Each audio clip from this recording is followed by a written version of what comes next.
TJ Mid. Ay, ay na siya. Oo. Sige. Magkwento ka. Pinlay mo na yun pala eh. Oh. Ay, ba't? Ano? Magkaya na. Vlog mo. Pinlay mo eh. Malang may papinlay. Ayan mga bro. Magandang hapon po sa inyo lahat. Ngayon meron tayong gagawing power supply ng monitor. Monitor ng computer, CPU. Ang problema nito mga bro, yung voltahe niya hindi siya unstable, pabago-bago. Ngayon papakita ko sa inyo. Kasama natin si kapatid na Nelson. Ito yung secondary niya mga bro. Dito tayo sa capacitor na to. Suwatan natin yung capacitor. Ito. Yun. Baliktad. Nasaan na yung positive? Ito yung positive. Tutukan natin dito. Ayun yung supply niya Yan pabago-bago. Yan. Yun. Pumabagsak. Yan Yan. Ibig sabihin, hindi stable yung kanyang supply sa secondary.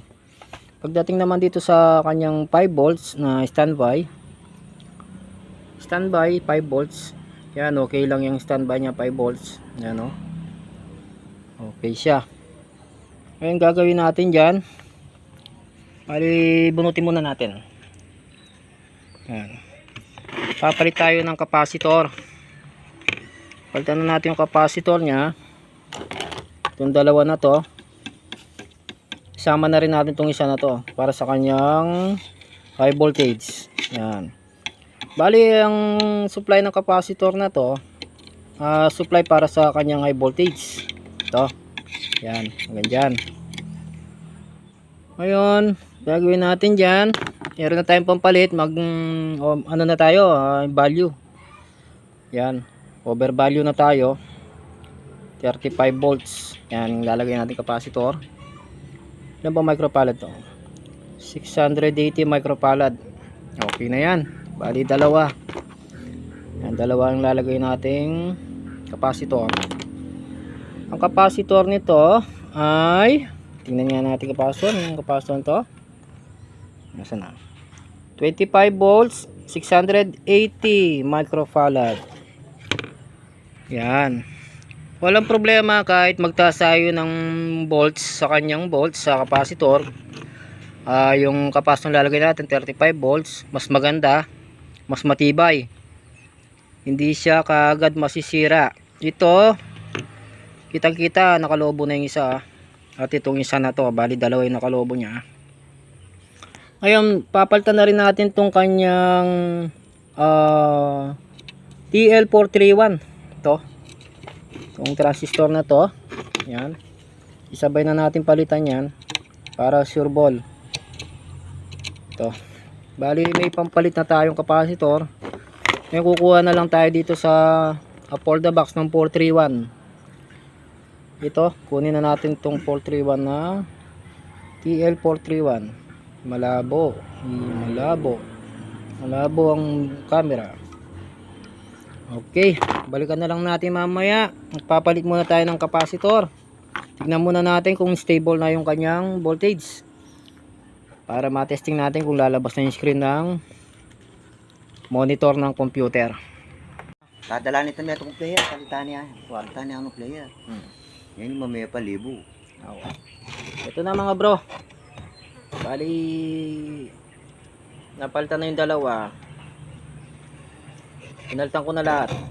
Yan, para sure ball. Lagay muna natin yung capacitor.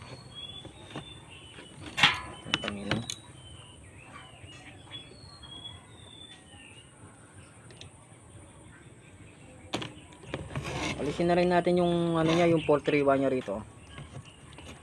Palitan natin to.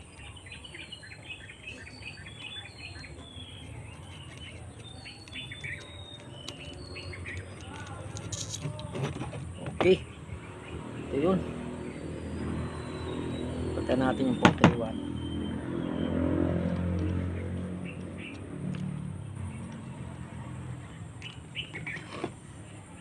Sana umubra na mga bro. Para Yan. Para naman kumita tayo ng konti. Kahit barya lang. Ayan. Yun. Okay na. Ngayon, ito na ang lalagay natin is 431. Nasaan na? Ito, palitan natin tong ano yan, 431 nya. Tingnan natin. Yun. Okay.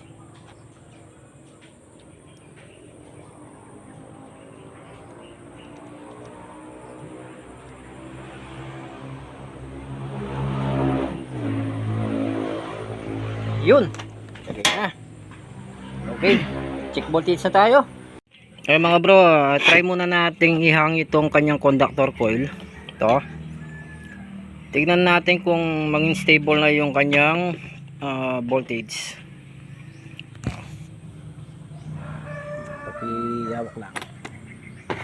Ihang muna natin to.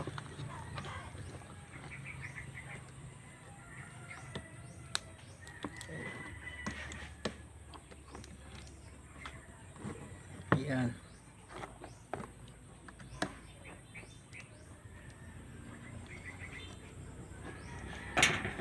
Ngayon i-plug in natin. Try natin kung okay na yung voltage niya pag wala yung conductor coil niya. Sukatin natin ulit ito. Ayun. Oh.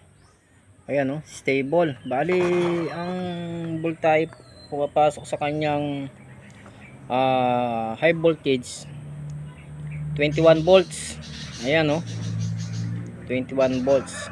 Sakto-sakto. Yan oh. Ibig sabihin may problema pa siya sa kanyang high voltage. May shorted na IC. Yan oh, good na siya eh. Yan oh. Ayan oh. 21 volts. Okay, hanapin muna natin yung shorted. May shorted siya. Mamaya balikan na lang natin. Bali, tinap na lang natin yung sa power on niya sa inverter. Ito. Yung on off niya, dito na natin linagay. Yan. Yan o. Isa na lang ang linagay kong wire para sa kanyang on off. Yan, on off. Ayan siya o, on off. Yan dito, tinap ko na yung inverter. Yan. Ayan. Saksak muna natin. Yan bro, saksak mo. Tingnan natin. May ilaw siya rito yan. Tingnan natin. Ayun, may ilaw na oh. Ayan siya oh. Oh. Okay. On uli. Namatay sa standby. On. Yun. Yun. Yun, yan. Yan yung logo. Logo ng monitor. Yan, lagyan muna natin monitor. Tingnan natin yung display nya. Plug in na. Tingnan natin yung screen. Ayun siya mga bro. Maandar na siya. Ang problema, marami na palang guhit yung screen nya. Ayan o. Yan. Kapag ganyan, wala yung CPU, mamamatay yung monitor. Kailangan nakalagay yung CPU. Isa pa. Isa pa. Plug in natin.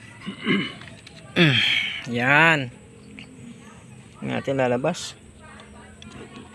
Power.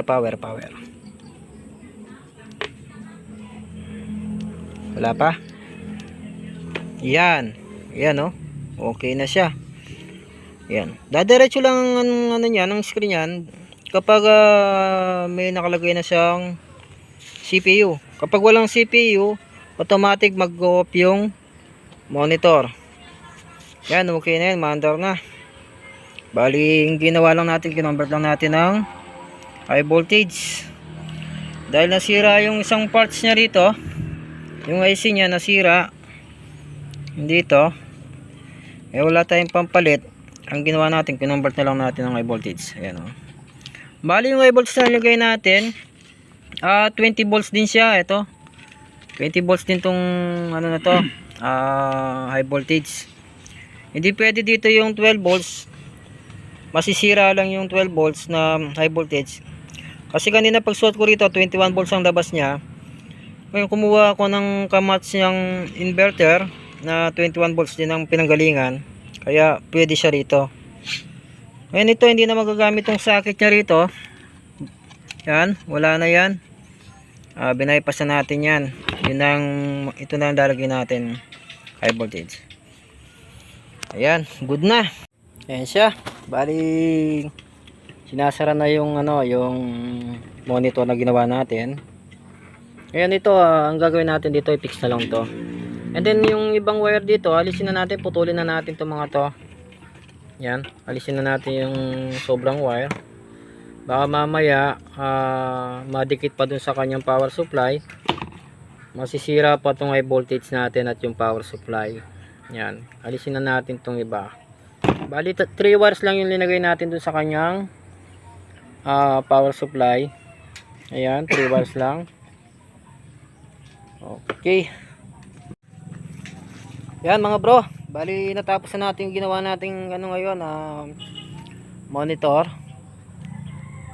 Nandito ako sa sa bahay ko dito sa may Gemasan, Barangay Gemasan sa Pampanga.